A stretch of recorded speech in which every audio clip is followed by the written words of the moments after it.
Hola a todos, fanáticos de las rubias guerreras. Bienvenidos una vez más a mi canal. Esta vez estamos nuevamente con un video sobre Claymore. Maldito seas, Tiger Zero, otra vez con un video de Claymore. ¿Acaso te casaste con el manga o qué? Bueno, ya que preguntan. Con eso ya fuera del camino, bienvenidos sean todos a otro video de nuestro querido manga de Claymore. Si el anterior video fue un ranking con spoilers del manga, era porque planeaba hacer un video como el que hice Ángel Densetsu hace un tiempo. Así que prepárense porque vamos a ir a una montaña rusa llena de spoilers. No, obviamente vayan a leer y terminar el manga si no lo han hecho. El anime solo alcanzó hasta casi el final del último arco de la primera mitad y ni siquiera lo adaptó totalmente bien. De izquierda a derecha, vida y muerte, pérdidas y salvaciones, alianzas y amistades, amor y odio, y mucho más. Sin más pérdida de tiempo, vayamos una vez con... Ok, si tuviera que resumir la trama, sería como si fuera una montaña rusa. Comienza bien, luego va subiendo lentamente para darte un momento de acción desenfrenado y de emociones. Luego se calma, luego se pueden dar giros raros que te pueden llegar a confundir o matar el ritmo, como en mi caso. Después se recupera milagrosamente y de buena manera, después va construyendo un ascenso para un emocionante final. Sé que mis palabras no tienen mucho sentido, pero déjenme explicarles ahora de manera más detallada. ¿Saben qué? Vamos a hablar de cada arco para dar a entender mi punto. Además de que nos servirá para refrescarnos un poco la memoria de cómo fue cada cosa en este manga.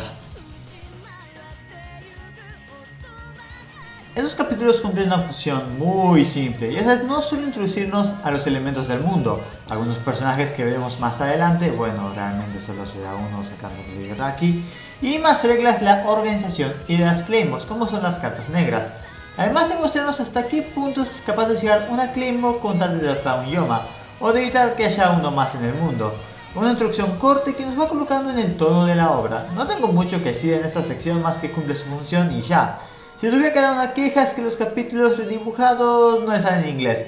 Pero eso a su vez no es culpa de estos, así que... no esperen, hay otra. La nula relevancia de Elena para Claire es como... es tu amiga. La única que hasta podrías considerar una hermana, que estuvo contigo en la organización de ese entrenamiento y literalmente no tiene relevancia alguna para ella. Un serio problema de haber sido creada para morir en un capítulo sin relevancia más adelante. Ya con esto dicho, siguiente arco. Este es el primer arco que podríamos considerar como un arco verdaderamente, y está bastante bueno si soy sincero. En primera nos introducen a una de las pocas zonas seguras de Yoma en todo el manga. Esto aplicando tanto a los monstruos como para las propias asesinas de monstruos, lo cual le otorga a este arco esa pequeña sensación de suspenso de si Claire sea descubierta o no. Además de esta nueva localización se nos otorga un nuevo elemento que se ha usado bastante más adelante en la obra, unos supresores de Yoki con los cuales las Claymores básicamente pueden ocultar, bueno, su Yoki.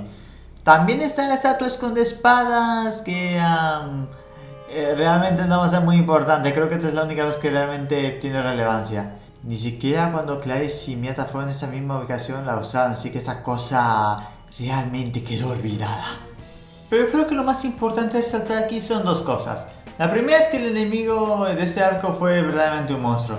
Para este punto se nos había puesto en un ISO muy alto a alguien como Claire. Barrió el piso con Saki, se encargó de 5 Yomas ella sola, le tendió la trampa a una impostora, si bien recibió daños porque esa era la única salida que no involucraba a Raki muriendo, y se enfrentó a los dos sujetos más top de Rabona sin poder usar su espada, además de que ya con que uno le estaba tirando cuchillos desde lejos, mientras que el otro le atacaba de cerca. Claire para este punto se nos presentaba como una fuerza imparable que iba a tardar en encontrar un muro, pero qué equivocados estaríamos ya que ese bicho llamado Devorador Voraz barrió el piso con ella, y cuando finalmente ella tuvo en sus manos la arma, la cosa no fue para mejor. Tuvo una ligera ventaja, pero no fue suficiente, requiriendo un trabajo en conjunto entre ella, Sid y Galk para derrotarlo, además de que Claire casi despertó en consecuencia a esto. Esto nos cambia la percepción que uno tiene de esas guerreras, pasando a mostrarlas como la máxima fuerza en la cadena alimenticia, a mostrarnos que los monstruos de las tierras son una amenaza hasta para sus ejecutoras. Y lo segundo es el papel humano, pues uno pensaría que por la propia naturaleza de los Yoma, solo las Claymores sean capaces de hacerles frente y no vayan en intento. Pero este arco nos deja ver que los humanos también pueden tener su lugar en esta pelea de las Claymores, a pesar de no contar claramente con todas las ventajas que estas poseen. y esto se nos volverá a mostrar en el segundo arco de Rabona, pero ya llegaremos a eso. También es ese primer arco que nos profundiza la relación de Claire y Raki, desde momentos simples como una charla casual en la calle, como la salvación que le hace Raki a Claire cuando esta está a punto de despertar tras matar a ese monstruo. Si tuviera que resaltar algo negativo de este arco es que no se nos explora mucho el cómo Rabona está evitando los ataques de los Yoma o el por qué rechaza las Claymores, aunque considerando que bueno, es la ciudad santa, esperaré que ese minuto no la rechazaran, o quién sabe si fue por un accidente o algo. Siento que habría estado bien que se nos muestre cómo es que Rabona se encarga de un Yoma, porque es imposible que mínimo uno no hubiera querido pasarse erizo e intentar entrar. Al menos se iba a generar algo de presión en Claire en caso de ser descubierta. Y si bien siento que la estrategia presentada por el Yoma de este arco es ingeniosa, después no vamos a ver algo similar, ya que después los Yomas solo llegan y pues se transforman. Aunque considerando que los siguientes sean despertados, no me sorprendería que creyeran que esas tácticas no eran necesarias porque ganaban con pura fuerza bruta.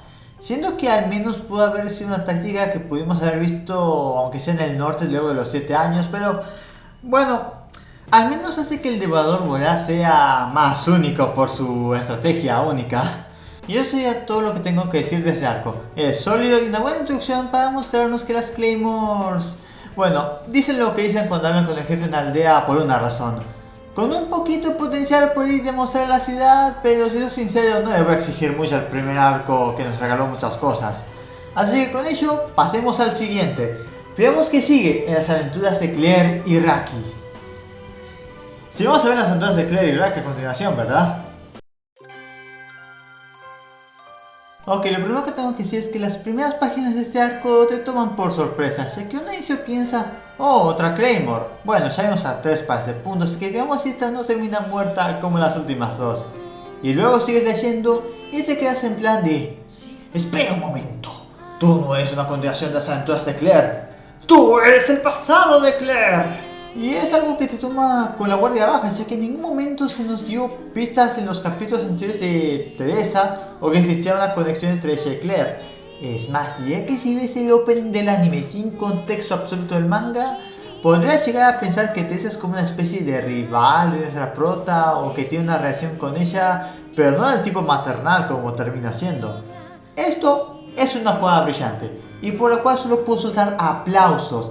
Además de que uno no se espera que sea un flashback hasta el tercer capítulo de este arco, porque considerando que no tenemos algo para medir el tiempo y que no sabemos casi nada de las Claymores de la organización en ese momento, y para ese punto tampoco sabíamos de la generación de Claire, no puedes iniciar la teoría de que la niña acompañando a Teresa pues es Claire.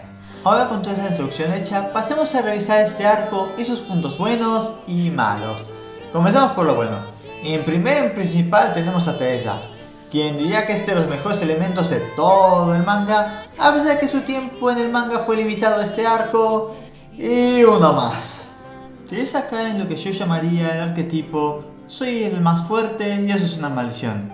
Es la persona más poderosa de todo el manga y a pesar de ello vivía con un pésimo sentimiento, sin gusto por comidas finas, camas suaves e incapaz de relajarse como lo haría pues una persona normal. También podemos apreciar cómo ella no le gusta lo que se ha convertido, ya que podemos ver cómo se refiere a su antiguo color de cabello como querido, aunque esto puede ser una cosa de traducción al español también, así que esto es debatible. Me atrevo a decir que directamente ya no se consideraba humana en lo absoluto, a pesar de ser mitad humana y mitad Yoma. Esto debido a cómo ella se refería a nuestra especie o cómo trataba a Claire al inicio, o incluso cómo pensaba de ella antes de agarrarle cariño. Podemos ver ese cambio en ella conforme Claire se va abriendo paso entre los muros de Teresa, mostrándonos quién hipotéticamente podríamos decir es la verdadera Teresa, o al menos tiene algunas características de cómo era Teresa antes de la organización. Su cambio gradual es de las mejores cosas del manga junto a su relación con Claire, una mujer que dejó su marca en la heroína de esta historia y en la bestia de un solo cuerno que en lo profundo de su ser solo quería finalmente morir. Otro elemento a destacar es nuevamente la expansión del mundo. Digo, en un mundo donde tu vecino puede ser un monstruo come carne, uno pensaría que un grupo de ladrones sin aparente refugio sería lo último que uno esperaría ver debido a, bueno, cómo son los propios idiomas. Si bien es un elemento que no se vuelve a presentar luego de este arco, sí funciona con el tono que al menos se nos quiere dar en la primera mitad del manga, el de un mundo oscuro con rayos de esperanza. Además de que su presencia nos sirve para darnos otra expansión en las Claymores, la regla de no matar humanos. Realmente su única función es introducir la regla de no matar humanos, luego desaparecen por eso el manga. Cabe resaltar que también sería aquí donde finalmente se nos presentaría el sistema de rangos numéricos en la organización, con Tessa colocándose como la número 1, cosa que se nos deja bien en claro al enfrentarse a las otras 4 integrantes del top 5 de la organización, sin siquiera tener que usar su cambio de color de ojos, mientras que las demás sí tuvieron que recurrir a esto para siquiera tener un intento decente en la pelea. Además demostramos que realmente no todas las Claymores se llevan bien entre sí y que están más que dispuestas a pelear entre ellas por sus puestos. Además de mostrarnos que no todas tienen esa personalidad fría y directa que vimos con, por ejemplo, Claire en el primer capítulo. Junto a este finalmente se nos sigue explicado cómo funciona el cambio de color de ojos y las venas marcadas en la cara que se le aparecían a nuestra prota, junto a también cómo funciona exactamente el proceso de que una Claymore va a volverse un Yoma. Un detalle que se nos comenta es que llegar a la organización no es algo que uno elija. Fuera del caso de Claire, que esta solo buscaba venganza, siendo que normalmente es más un estilo Batman, huérfano que veo, huérfano que me llevo, o te venden a la organización como le pasó a Teresa.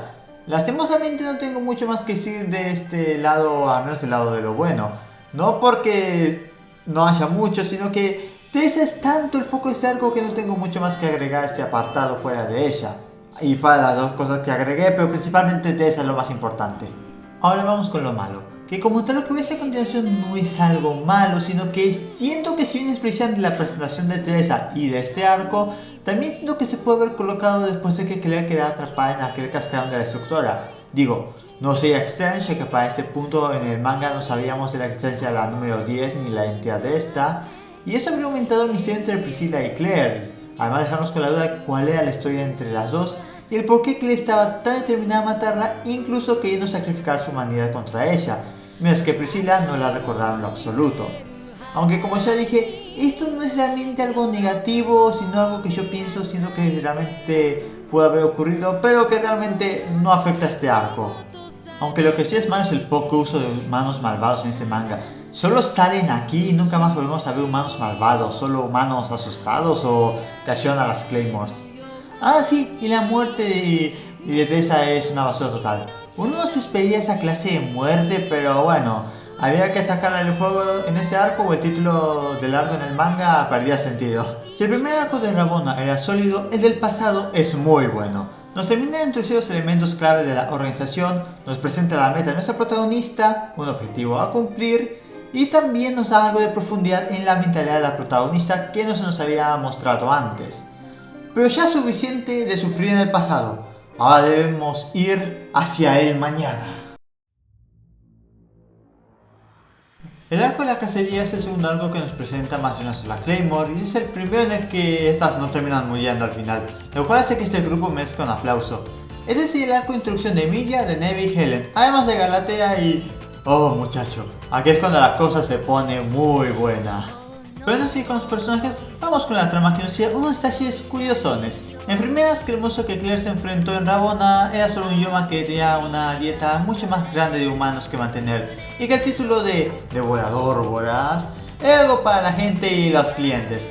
Otro dato que se nos tira es que las actuales número 1 y 2 serían ser capaces de encargarse de Priscilla si surge el caso, lo cual fácilmente entra en un top 10 de alucinadas del manga considerando el monstruo que resultaría Priscilla más adelante, pero estamos hablando del futuro y no estamos con ello ahora.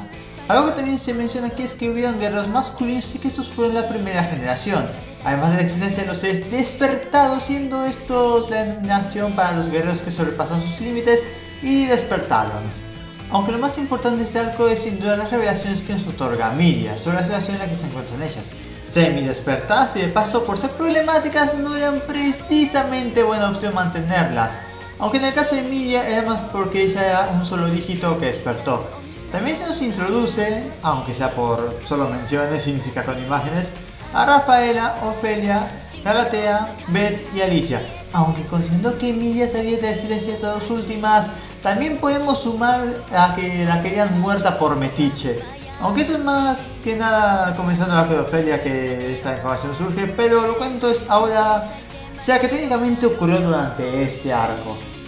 Ahora pasemos con los demás elementos, iniciando con los personajes. De primeras la dinámica del grupo. Tenemos a una líder que solo quiere hacer su trabajo, Helen que está provocando a Claire cada que puede y siendo la más relajada, Claire que cae ante todas las malditas provocaciones de Helen, que involucran a Raki obviamente, y Neve intentando mantener a Claire bajo control.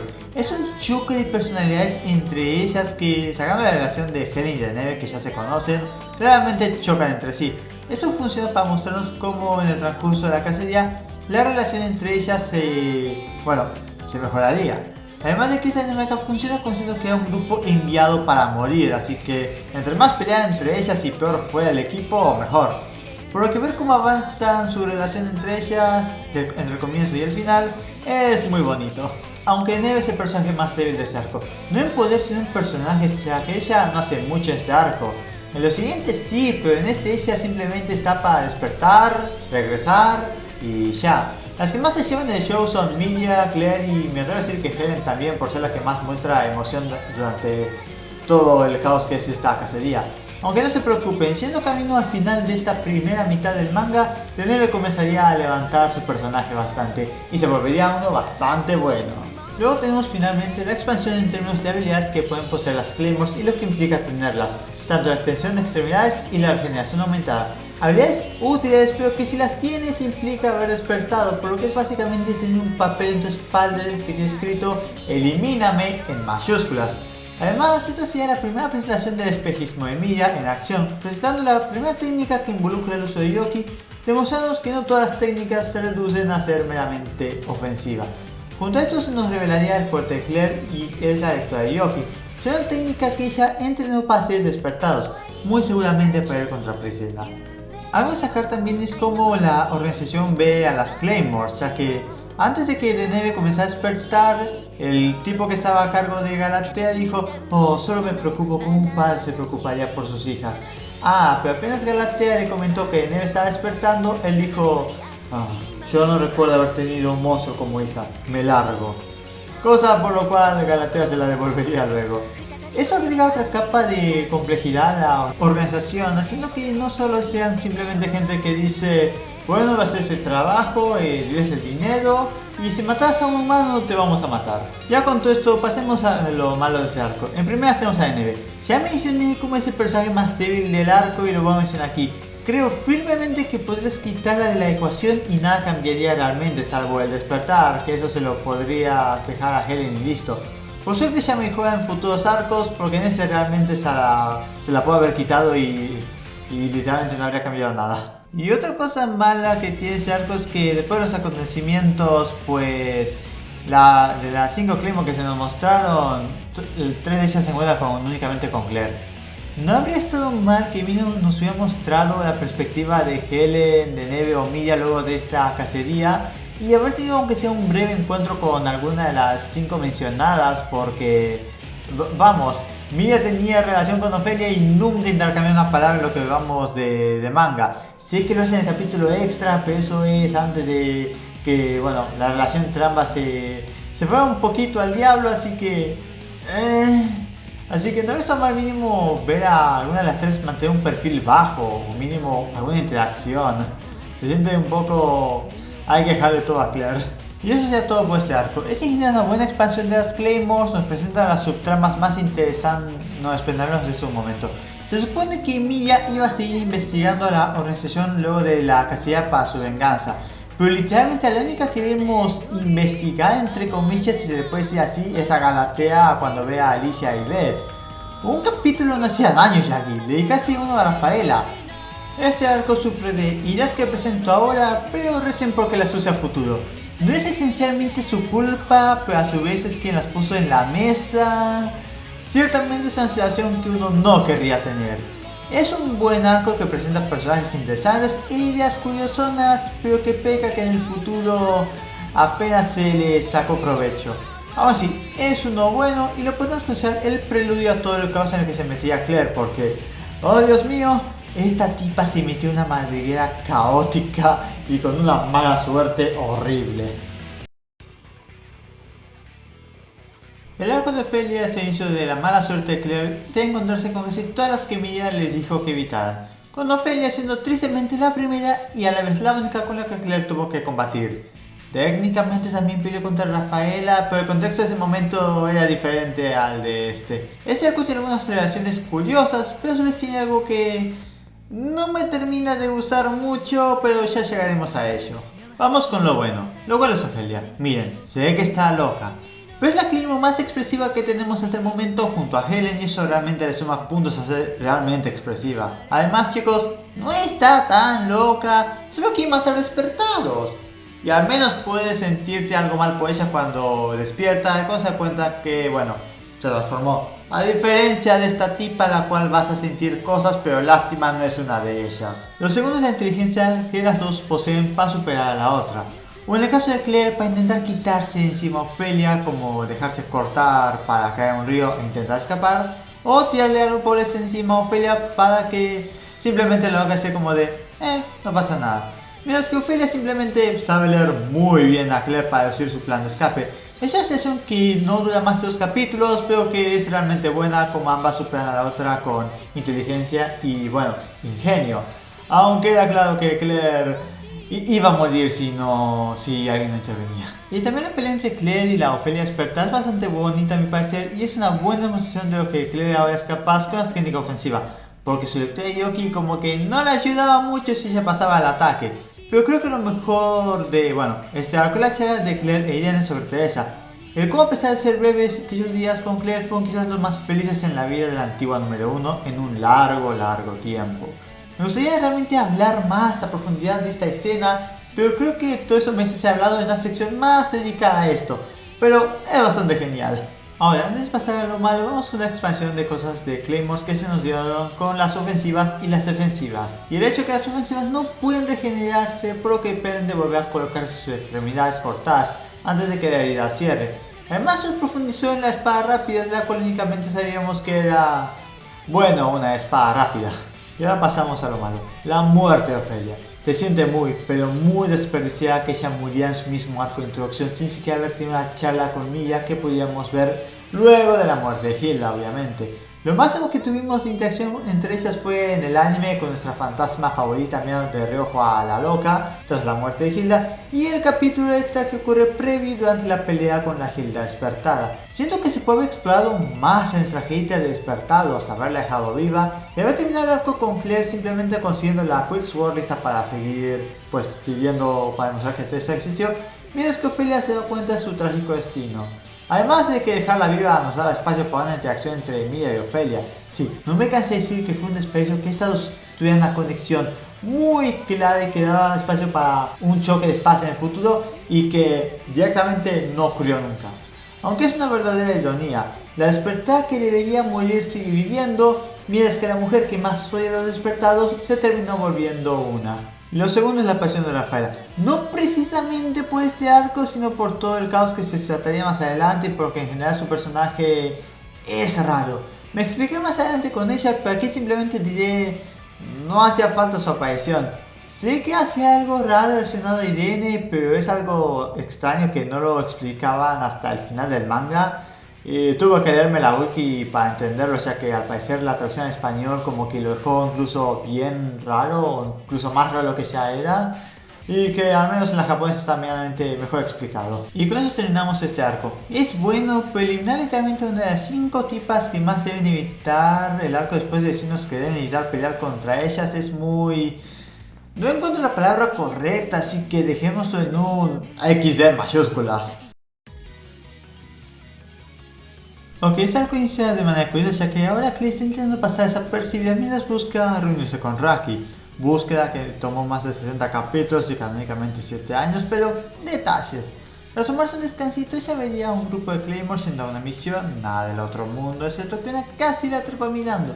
Probablemente Claire habría dejado el poder vencer por una Claymore estando prácticamente muerta y muriendo en sus brazos, lo que hace que Claire decida investigar dicho lugar. Y con esta pequeña sinopsis, pasemos ahora a lo bueno. Primero tenemos la pelea. Lo que más es que destacar de esta misma es que es de las pocas donde todas las participantes se ven forzadas a seguir una estrategia con tal de poder salir con vida, ya que en los casos anteriores fueron más de vamos a golpearlo bastante y o se debilita y lo podemos matar, o lo dejamos lisiado y ahí lo eliminamos. Oh, miren chicas, esta vez usamos un poco más de Yugi que de costumbre, así que no despierten. Siendo esta la primera ocasión en la que un grupo esforzado sigue una estrategia desde el inicio hasta el final. Si esa estrategia básicamente un chicos, aguanten 2 minutos más, ya casi está la ulti. No creo que aguantemos un minuto más, mi reina.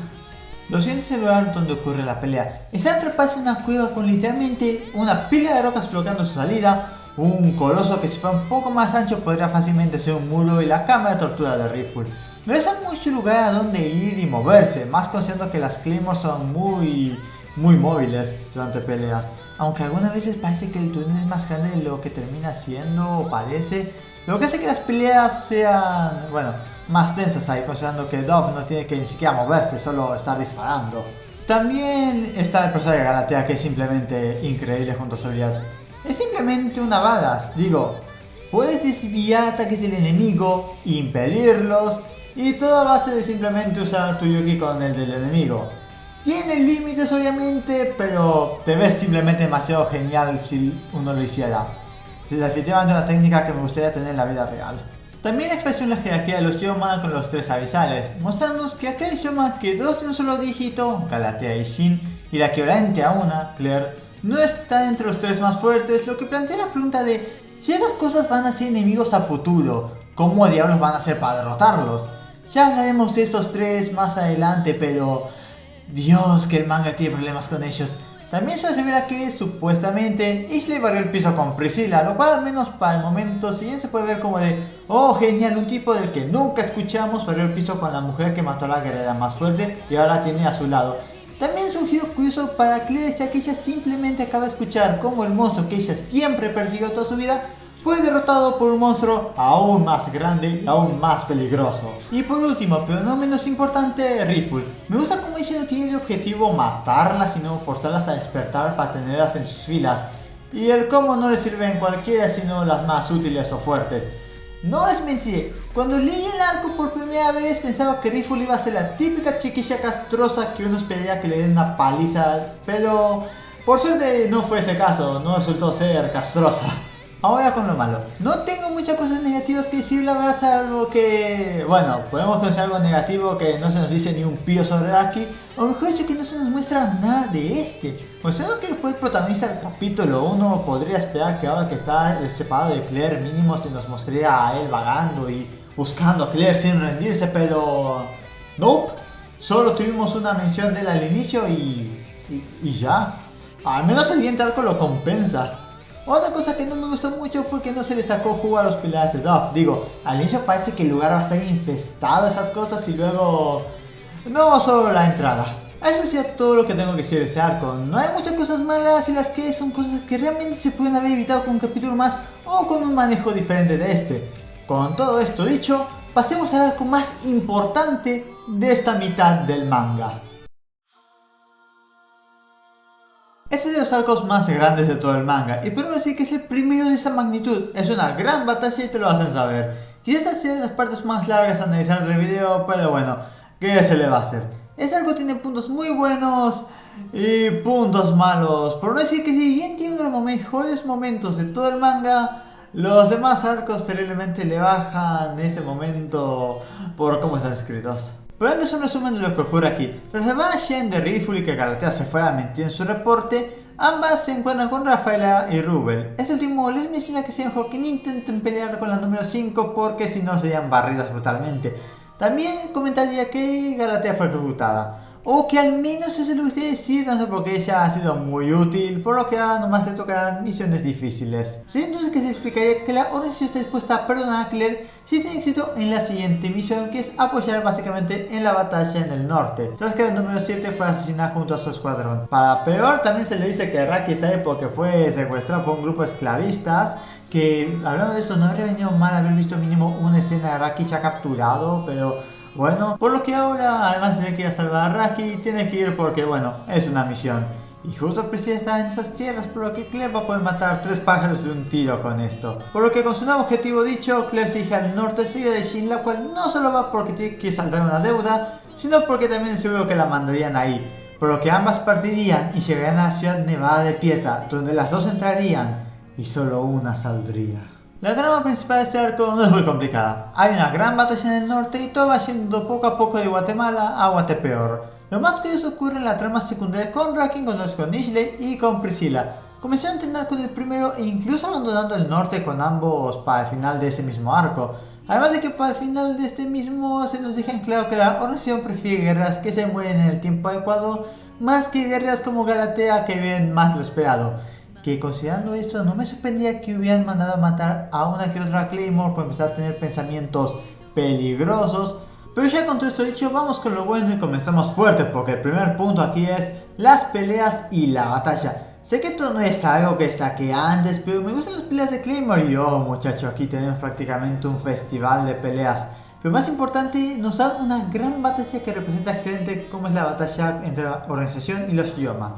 Vemos bajas de ambos lados, pero más importante, del lado de las Claymores por aún ser humanas, pérdidas de personajes importantes para otros que sean importantes a futuro, la frustración de ser vistas más que nada como carne de cañón por la organización siendo enviadas a una misión imposible, el miedo a la muerte por parte de algunas, y la desesperación en el final de la batalla cuando todo el plan ha fallado y están siendo acorraladas y superadas en número.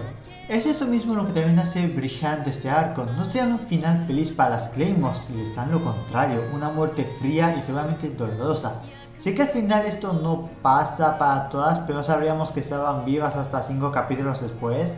Es simplemente algo que uno no se espera al inicio, considerando todas las situaciones peligrosas en las que Claire ha estado y ha salido con vida. De ese sentimiento de dolor e impotencia, porque Claire no solo fue la única del trío que dejó sobrevivir Pieta, Flora, Shin y ella, que quedó hasta el final, sino que si no fuera por el plan de Emilia que se nos revelaría 7 años después, Claire habría muerto no solo sin haber visto otra vez a Rakis, sino también poder ver a Priscilla, enfrentarla y vengar a Teresa. Entre más lo pienso, más pienso lo malditamente mal que se deben estar sintiendo todas al saber que están usando un plan que era un 50-50 de sobrevivir. Pero suficiente de esto, pasemos ahora con los personajes y oh vaya que tenemos bastante aquí. En primera tenemos el cómo se desarrolla mucho más la relación entre Claire y Shin, lo que hace que la última vez que se vean sea muy dolorosa. Claire ya comenzaba a mostrar más esta personalidad de ser la buena onda del grupo y que aprecia la vida, y Neve nos muestra más de ella misma como sus antiguos deseos autodestructivos a pesar de su deseo de querer seguir viviendo por su hermana. Mia no tiene mucho aquí salvo mostrar sus habilidades deductivas y para formar un plan, ya que lo más importante de Mia viene mucho más adelante. Cuando digo mucho me refiero a mucho.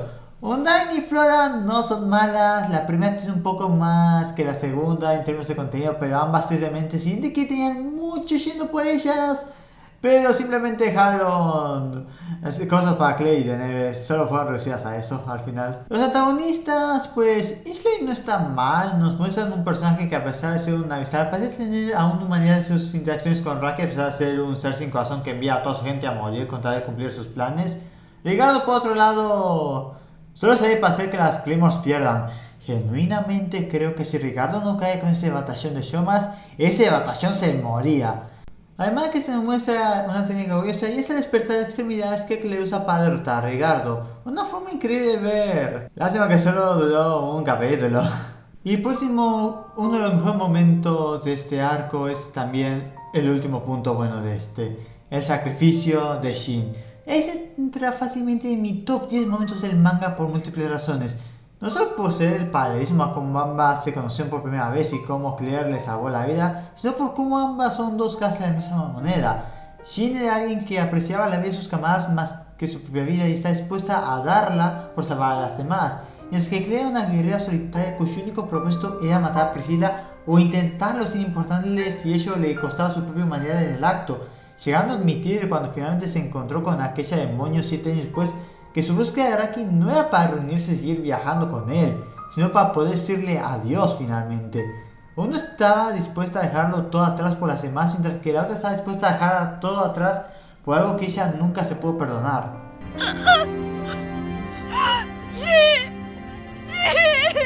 Ahora pasemos con lo malo. Lo primero que considero malo es el manejo de los nuevos personajes. Siento que Floyd y Undyne pudieron dar mucho más. Siento que se desperdició mucho y que solo fue una herramienta para bufear a las demás.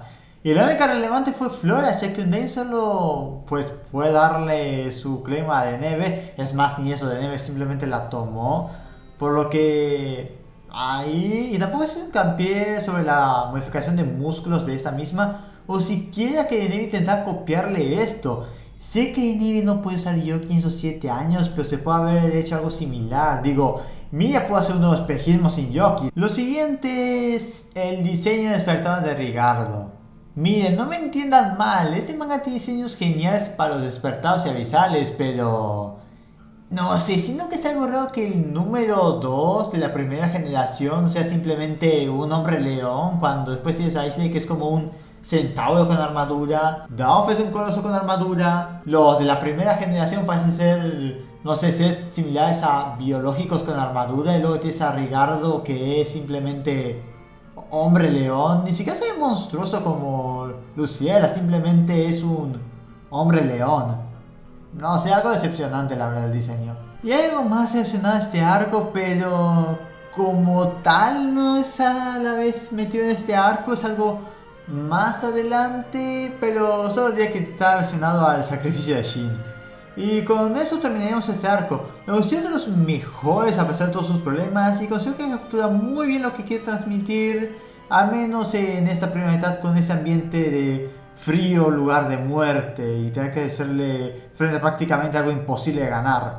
Ahora pasemos con el epílogo de este arco antes de ir a pasos más vivos. Este es el arco más corto de todo el manga y consiste en contarnos lo que pasa justo después de la batalla del norte. Se nos introduce a Alicia y Veda propiamente, y lo que las hace especiales, que es el vínculo del alma. También es la introducción a la última Avisales, y es algo que simplemente es increíble de ver. Una pelea entre Avisales.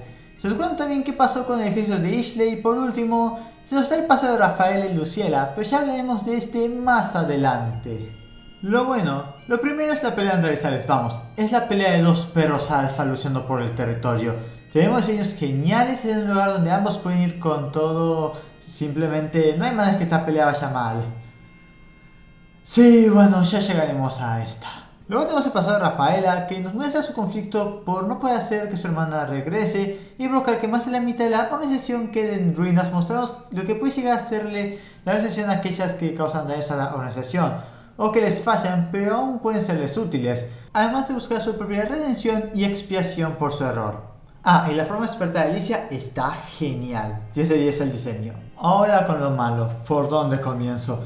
Primero, cómo se masacró el ejército de Ashley. ¿Me está diciendo que vimos cómo las Claymores daban sus vidas en el norte para que al final Daof y Alicia los hagan picadillo como si nada? O sea, entiendo, Daof fue el número 3 y Alicia es la número 1, pero no sé, fue tan unilateral que habría sido lo mismo si me decías que era un grupo de idioma cualquiera en lugar del de Ashley. Si mínimo hubiera sido un reto para Alicia, te lo compro. Digo, Riffle había seguido ganando la pelea, pero al menos con Alicia nos habrías mostrado que el ejército de Ashley no eran debiluchos salvo por el propio Rigardo y Ashley.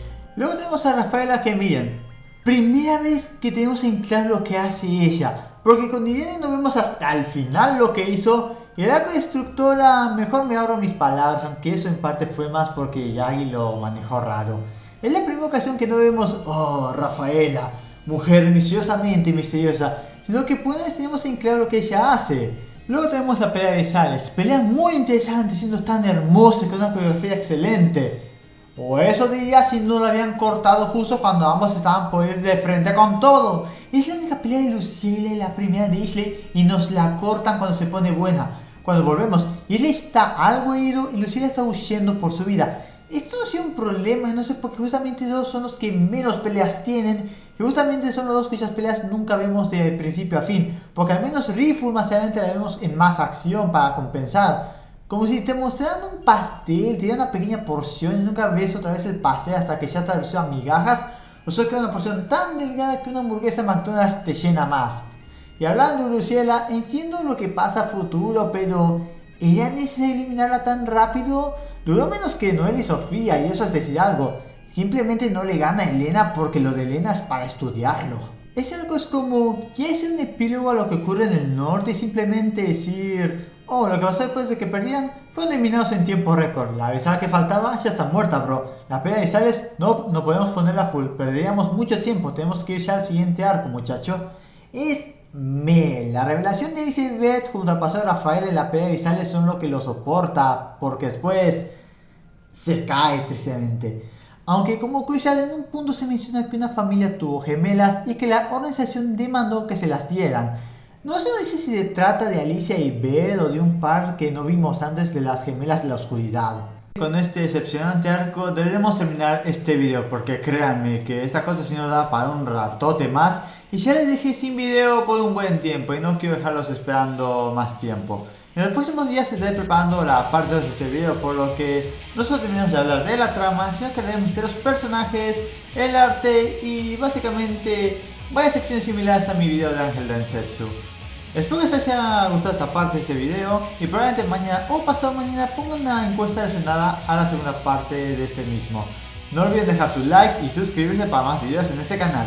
Sin nada más que decir, este es CyberZero desconectándose y volviendo a vagar en el ciberespacio. ¡Hasta la próxima!